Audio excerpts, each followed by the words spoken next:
Alrighty, gamers. I think it's time we watch Pokemon's Lost Islands by MandJTV. I've been really enjoying watching his videos. I've reacted to a few of them. They've all been super fun to watch. He's just a very, very intriguing content creator. I can't stop watching his stuff. But this is Pokemon's Lost Islands. Humanity has long been fascinated by the idea of mysterious, secret islands. Treasure Island, Skull Island, Neverland. Sorry. Pokemon I see pirate ship and my brain just goes, One Piece. That's the One Piece. has its own share of these elusive islands too. Islands that are either extremely difficult or flat out impossible to access today.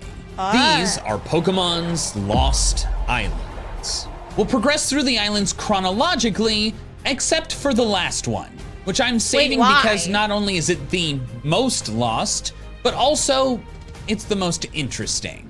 We begin in the Hoenn region. You're saving the best for last? Why don't you tell me now? In Ruby and Sapphire, specifically Pacifilog Town. There are minor interests I here, remember but this. one house in particular has the two bridges. older men that mention something odd. Mirage Island. One of them is constantly looking out his window to the east and tells you that he cannot see the island today. The other wonders whether the island becomes visible due to the weather or if it's physically appearing and disappearing. Is it real though? Is Mirage Island a real thing? It's the latter. Mirage Island does physically appear and disappear, but your chances of seeing it are outrageously low. Bulbapedia says every day a random number between 0 and 65,535 is generated by the game. 65,535?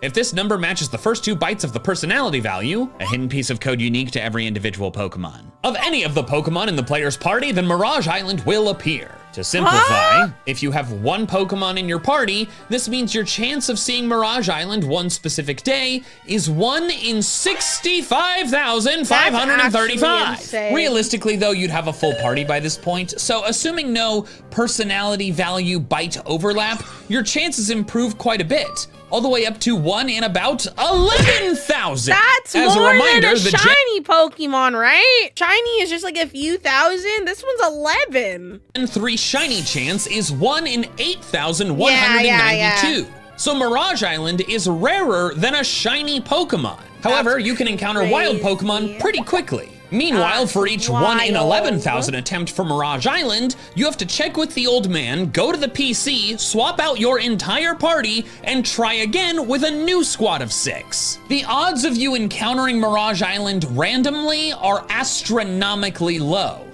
But also, for most, it's not even possible anymore. If your cartridge's internal battery has run dry, which is likely, the games are 20 years old, time-based events can't occur anymore. And Mirage Island is a time-based event. The only way you could still see it is if the battery ran dry when Mirage Island was accessible, and it will then stay accessible forever. But that's, of course, insanely. What are the odds? What are the odds that happens? Unlikely. Now, I know you can repair the internal batteries, but I'm not gonna do that. I don't know how.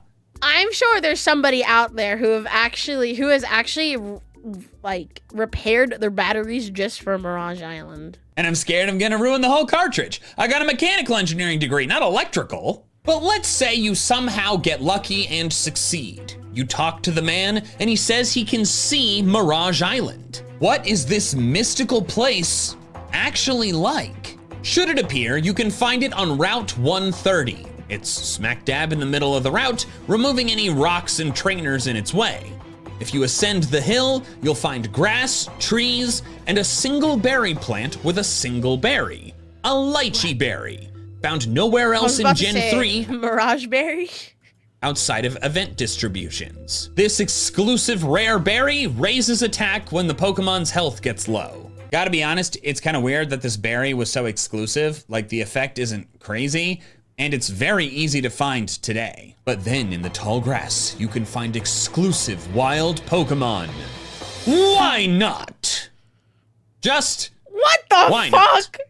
They range from levels 5. That's it? That's it? Only why not? 5-50. And Why that's not? it.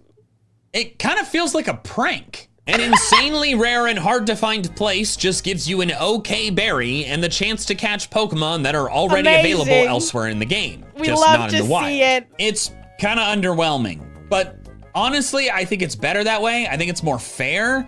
Like, if they locked something insanely cool and powerful behind random, extremely small chance, I think that'd be kind of messed up. It is odd that they made it so insanely rare though, yet still openly talked about it. For example, my Emerald guidebook had a section dedicated to Mirage Island. So what the fuck? Do you guys remember when they used to, do they still do these? The guidebooks? Cause I remember when I would get my like copies of Pokemon, like Diamond and Pearl, Black and White, you know, I always bought the guidebook for it and I would actually read and follow it. Oh man, good old times. I don't even remember. My parents might have thrown it away, but I loved these guidebooks so much. They were always super fun to go through. Hey, you! Yeah, you! Did you know that less than 30% of my viewers are subscribed to my YouTube channel? So, please do yourself a favor and click subscribe to get some more Poseidon content, whether you enjoy my reacts, gameplay videos, or more. Also, please be sure to click that bell button in order to be notified every single time I upload.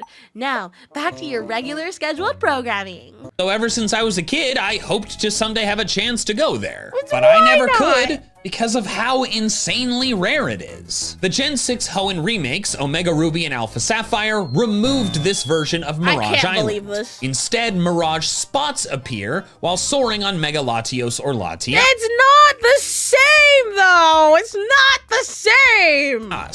Some include the legendary Pokemon, but others are called Mirage Forests, Caves, Mountains, or Islands, even though they're all technically islands. There's a lot of different ones and they change each day, and you can make more than one appear if you street pass with someone else, but I don't consider them to be lost islands. Street passing was not dead, but that's what I wish the Switch 2 had, street pass. Islands, since you can find them all with comparative ease. Ruby and Sapphire have another lost island though, but to best explain this Gen 3 island, we first have to jump forward to Gen 6. During the main plot of Omega Ruby and Alpha Sapphire, you encounter Steven on Route 118. Shortly afterward, a Latias or Latios appears requesting your help, then flies you and Steven to an island called Southern Island. There you'll find the other Lati being harassed by Team Magma or Aqua. After multi-battling with Steven against the evil team, the rescued Lati will join your team holding its Mega Stone. Oh? Steven also gifts you the Mega Bracelet. I'll be really honest, chat, I never finished Omega Ruby Alpha Sapphire. I'm sorry, I sold my copy. But did you know that Southern Island is in Gen 3 as well? It actually shows up right here on the Hoenn map, but its name only appears if you've been there before. So how do you get there?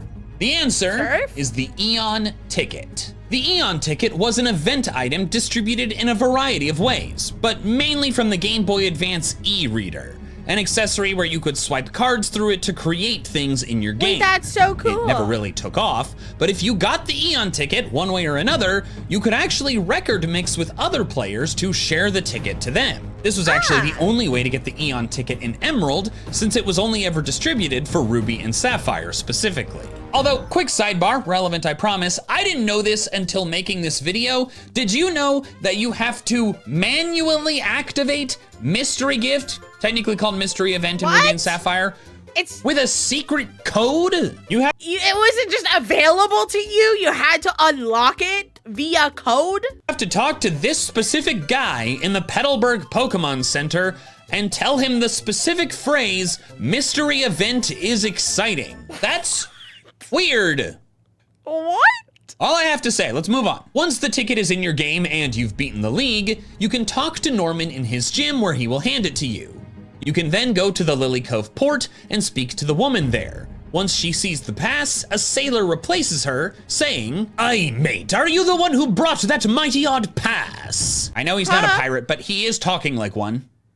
Maybe he's a former pirate. "I'll tell ya, you're trying to reach a tiny spit of an island far in the south. There's no telling what we'll encounter once we reach there. Aye, that shivers my timbers. All aboard. And then the SS Tidal, which, reminder, is a passenger vessel large enough to have overnight cabins for people, is steered based on the whims of a child to the remote southern island. Yeah, and despite guys, there being no let's trust a boat to a 10-year-old. telling what we'll encounter there, the island has a full dock. This is gonna be the case for quite a few of the islands. They're supposedly mysterious and rare and far away, and then they have like man-made structures on them. Ha! It is I, Grunty my Boy, God. and I need your help. He's Sure, back. what? I'm trying to scam people online. No, I'm not helping you with that. Relax, I'm here because it's not going well. Too many people use NordVPN, the sponsor of this video. Hell yeah, they do. NordVPN makes you safer online with just a single click. By encrypting your internet traffic, including on public Wi-Fi networks, it protects you from bad actors. Like you, apparently.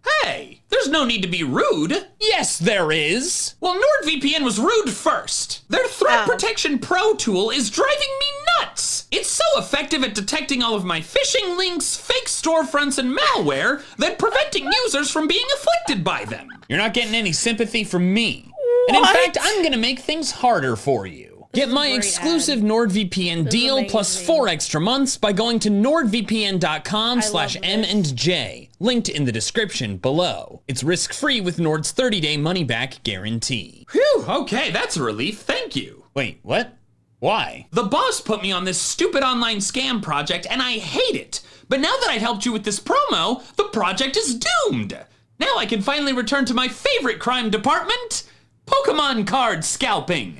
No! Gen 3's Southern Island looks like much of Hoenn, and you'll soon find a sign that reads, "Those whose memories fade seek to carve them in their hearts." This message appears in Gen 6 as well, but is sent to you seemingly telepathically. Once you enter the deeper forest, you'll find a small clearing with a puddle and a strange rock structure in the center. Interacting with it summons Latias or Latios, whichever one you cannot find roaming around in your game. So in Ruby, it's Latias, in Sapphire, it's Latios, and in Emerald, it's whichever one you did not pick based on the news broadcast that happens right after beating the league. The Lati is level 50 and will not flee the battle, fighting you without roaming. If you succeed in catching it, it will be holding the Soul Dew, a held item that boosts the Lati's special attack and special defense by 50% each, at least until they nerfed it in Gen 7. This is the only way to get the Soul Dew in Gen 3, and in fact it remained an event-exclusive item all the way up until Black 2 and White 2. Make sure you save before the battle though, I know that's common knowledge, but in Ruby and Sapphire, if you fail and leave the island, you cannot go back. Once the battle with the Lati is complete, you can interact with the rock again, where you can read something else. All dreams are but another reality. Never forget. This message also appears in Gen 6. You can then return to the sailor who says, "Aye, mate, there's nothing here to see or do on this forgettable island." And I just think this is funny. It's like, what do you mean, man? Like, I just caught a Latias. And he'll be like, "Oh, aye, that shivers me timbers." And then you can sail back to Lily Cove. However, this island is lost because this event is long gone. I suppose you can still mix records with a save file that does have the ticket, but that's exceedingly unlikely. Fun fact, they brought the Eon Ticket event back for Gen 6. It was distributed over Wi-Fi, allowing you to return to Southern Island after visiting the first time to battle a level 30 Lati. Again, being the one you did not obtain during the main story. This can get you the Soul Dew, but not its Mega Stone. This event is also over, but supposedly you can still get the Eon Ticket from someone else if you Street Pass with them, assuming they got it initially, which again, is possible but unlikely. I guess you could call this event lost, but I don't consider Gen 6 Southern Island to be lost because you have to go there to beat the game. The next couple islands can also be found in Hoenn, but not just Hoenn. And in fact, not in Ruby and Sapphire at all. For these, we have to start in the games after Ruby and Sapphire, Fire Red, and Leaf Green. If you played these games, then the presence of islands should not surprise you. After all, they're the only games that house the 7 Sevi Islands. But did you know that there's actually 9? 9? 9 Islands. No, that's terrible. Huh? To access these islands, Yeah, though, that was you have to do a bit more than just beat the league. You first have to upgrade to the National Pokédex, which requires owning 60 species, then talking to Oak in his lab.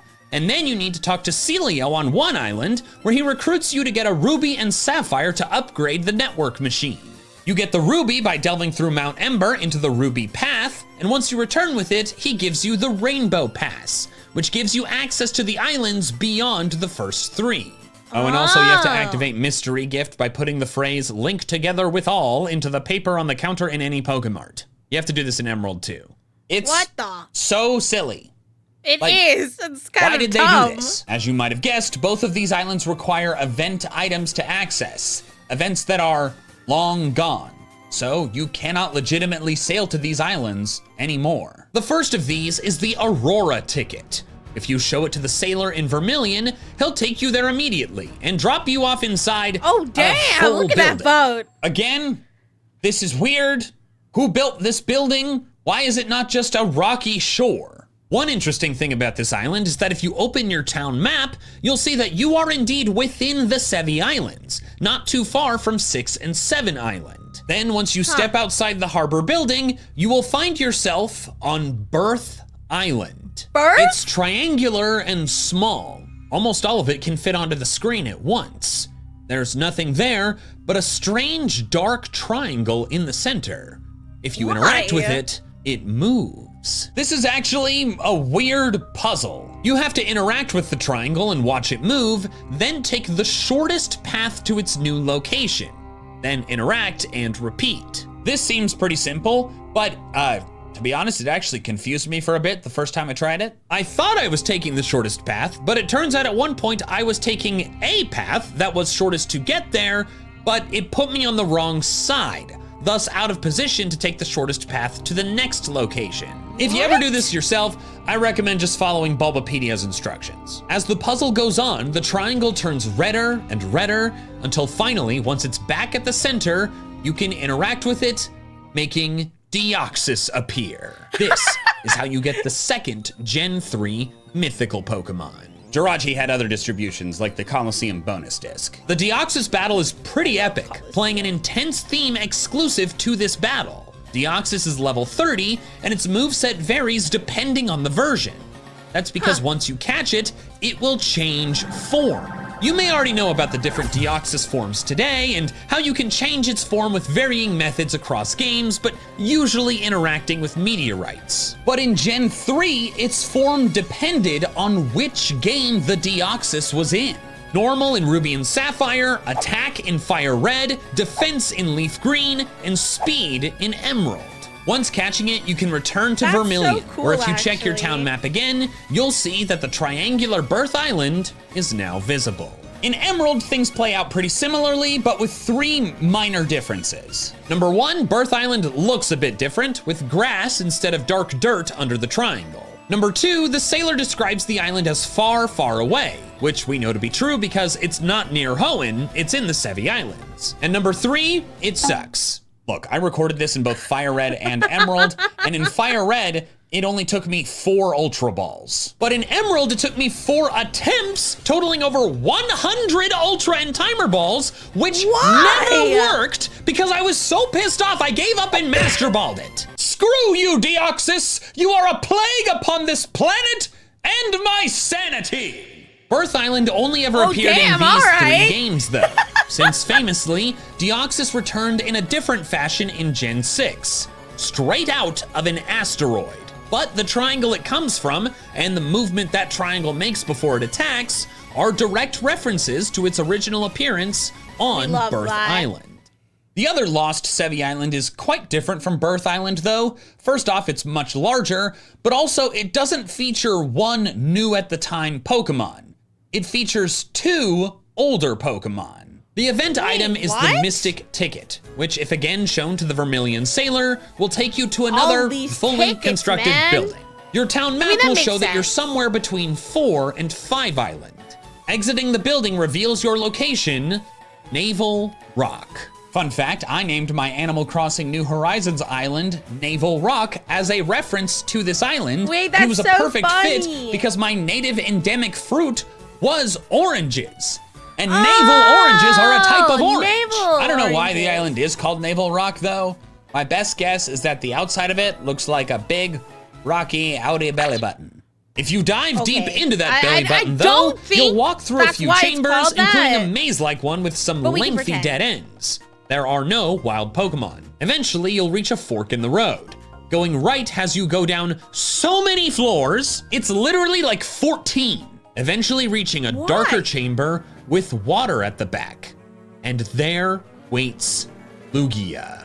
You can then start a battle to try to catch it. And it will be level 70. Should you go left at the fork, which you can do before or after Lugia, you get to do both, you'll go up a few floors to reach the island's summit, where, you guessed it, Ho-Oh will fly down and attack you. Hi, it is also level 70. Aside from some other random distributions, this event is the only way to get these Pokemon in Gen 3 without transferring them from Colosseum and XD, the GameCube spin-off games. And that will take extra equipment and also a ton of time. To get Ho-Oh from Colosseum, you have to purify all 48 Shadow Pokemon and then beat all 100 trainers in Mount Battle's battle mode with your story mode team. But even then, that's still probably— He sounds angry. It sounds like he went through this. It sounds like he went through trauma. Better than trying to catch these stupid birds on Navel Rock because they're evil.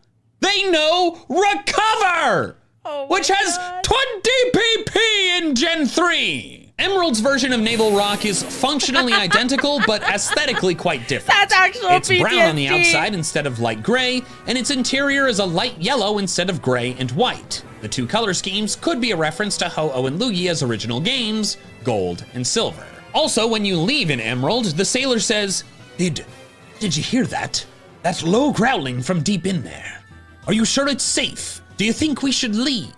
I just thought it was interesting that he expressed such fear, even after you've caught the legends. When you check your town map in Fire Red Leaf Green after leaving, you can now see Navel Rock present in the spot you were before. Navel Rock does not return in any other game.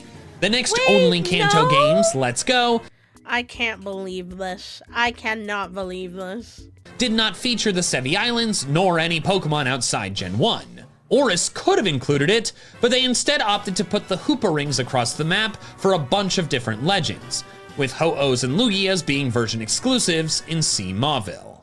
The next Lost Island is in Gen 4, but before we can go to it, we have to travel to one that is not lost. Well, actually, first we have to activate Mystery Gift in the Jubilife TV building by talking to this guy and putting in the phrase, "Everyone happy Wi-Fi connection." Again, Everyone I do not get why this was Wi-Fi connection. I'm gonna get that tattooed on in cursive on my arm. I'm just kidding. They got rid of it in Gen 5. Why did it last all this time?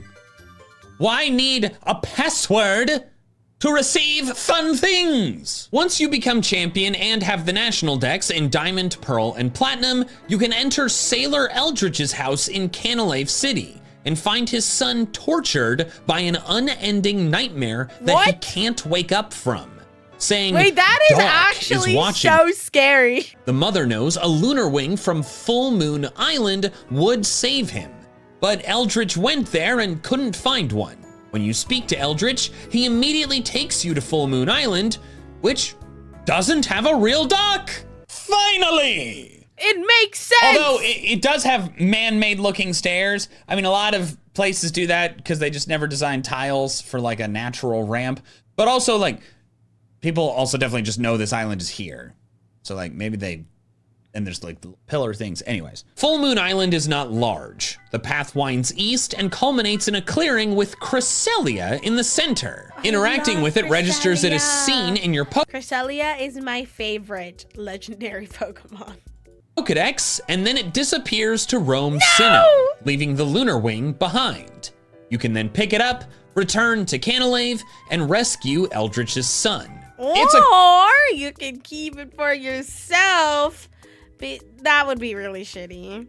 Kind of freaky event with a happy ending. But Full Moon Island is not lost. It's easily accessible in every Sinnoh game, including BDSP. As for the Lost Island, there's one more thing I need to show you first, to best understand it. The Harbor Inn is the building north of the Pokémon Center in Canalave. The sign says the name of the place, but then the rest of the text is too faded to decipher. The door is locked tight, impossible to open. The Harbor Inn will stay this way forever unless you get a specific event item, the member card. And this is where things get super weird. After getting the item, you can approach the inn and find that its sign looks different now. What? Harbor Inn, a roost for restless sailors. Enjoy sweet dreams in our sumptuous beds. What? And now the door is unlocked. But when you enter, things are immediately off. The music changes to that of the old chateau. A strange man immediately greets you, telling you, "We've had a reservation for you." What? This is like some horror movie. This is some horror movie shit. "We've held it for a long time." That is creepy. Somebody call the cops on this man. He ushers you to the bed where you lay down as if bidden there. After What is this? I've never done this in my game. What the fuck? This is so creepy. blinking a few times, you're overwhelmed by darkness. But then That is so you wake scary. up somewhere else.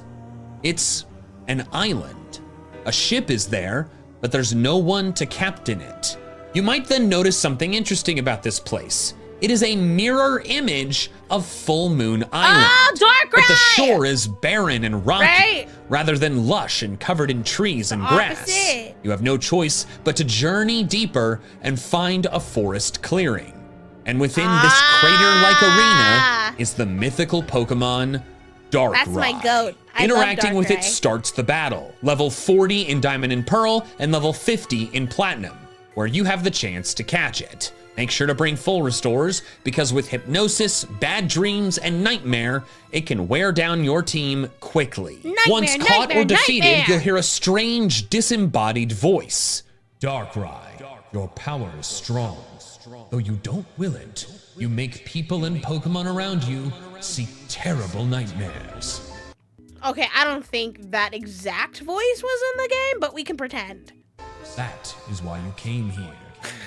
New Moon Island. There is no one but you here. There is none that can be drawn into your nightmare. Oh my god. If anyone were to fall into a nightmare, the Full Moon Island is nearby. And then you wake up, back in the bed. It was in the all a inn. dream. It was all a dream, yet Darkrai was real and is now in your PC. When you step outside the inn, a sailor, likely Eldritch, approaches. You've been asleep for a long, long time. What? What happened to you? And what were you doing here? No one's lived here for 50 years. Ugh, creepy! But New I don't Moon like Island that. is real. You can return to it with Eldritch anytime you want. But how did this happen? How did you get to an island with your Pokemon through a dream? And who was that creepy What? man who forced you into the bed? He wasn't working with Darkrai. They made it very clear that Darkrai does not want to cause nightmares. So is he just like some vengeful, cruel spirit? He's I just don't a know. silly dude. It's also confusing and weird and pretty cool. Unlike other islands in this video, this Lost Island was actually that's some horror game stuff. brought back after its initial generation. In BDSP, if you got the member card from Wi-Fi Mystery Gift in April of 2022, you could play out an essentially identical event. I did not do that. I've made it clear before that I hate BDSP, and so had no interest in playing those games for even a moment longer. But anyway, since I missed both the Gen 8 and Gen 4 event, New Moon Island is lost to me and many others.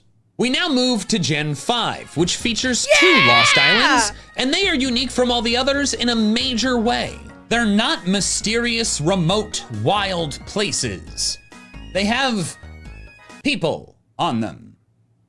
A lot of them, actually. You can even see the islands in plain sight on the Unova map, and they have buildings. I guess a lot of the other ones did too, I've been clowning on that, but like, these ones have buildings. like not meant for boats. Now, of these two islands, one of them is significantly more interesting than the other, so we'll start with the lamer one. Step one to access it is more interesting? Going to GeoNet, the globe in every Pokemon Center. There you can set your save file's location independent of the game's language. Once you've done this, you have to trade Pokemon with someone in a different GeoNet country. This may seem impossible today due to the DS Wi-Fi connection being shut down a long time ago, but it is actually still possible. You simply have to trade through local wireless within the Union Room. I accomplished this by having one save file be honest and say I'm in the USA, and then the other say their GeoNet location was Austria. Austria? Good eye, mate. That is a joke. I want to be so clear. I know the difference. I am referenced. I was about to say, I'm like, that's not Austria, that's Australia. Sing Dumb and Dumber. You can then go to Castelia City's Unity Pier, the second from the left, and the woman by the blue ship will take you to Unity Tower. There you'll find colorful flags and a massive skyscraper. Unity Tower is actually inspired by the United Nations, but the building itself looks much like the Empire State Building. Yeah. Once inside the lobby, you can head to one of the 131 floors, one for each country GeoNet recognizes. But you can only go to floors of countries you've interacted with. I headed to the Austria floor, where I could have a brief conversation with the avatar of my other save file. And that is it.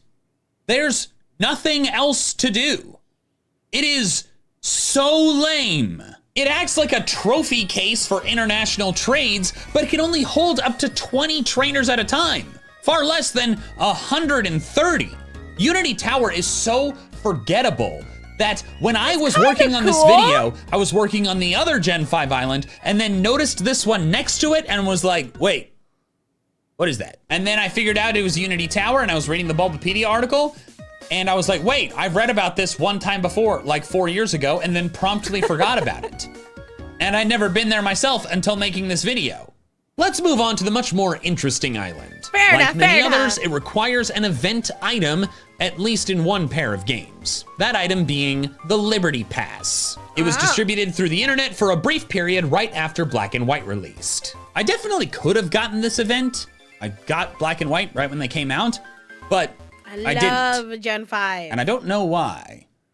I was in high school, I was busy. With the Liberty Pass, you can go to Liberty Pier, the far left one, and ride the boat to Liberty Garden, which, shocker, is inspired by Liberty Island, home of the Statue of Liberty. I feel like I've stumbled into an ad for Liberty Mutual Insurance. Liberty, liberty, liberty, liberty. Although I should note that Liberty Garden has a lighthouse, not a big statue lady. When you first arrive to Liberty Garden, though, things are in chaos. Team Plasma has attacked.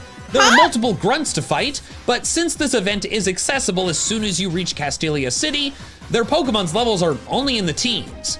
So it's a bit weird doing it post-game when Team Plasma has already disbanded. As you fight through, you'll find a sign that says, "This lighthouse shines with the light of freedom."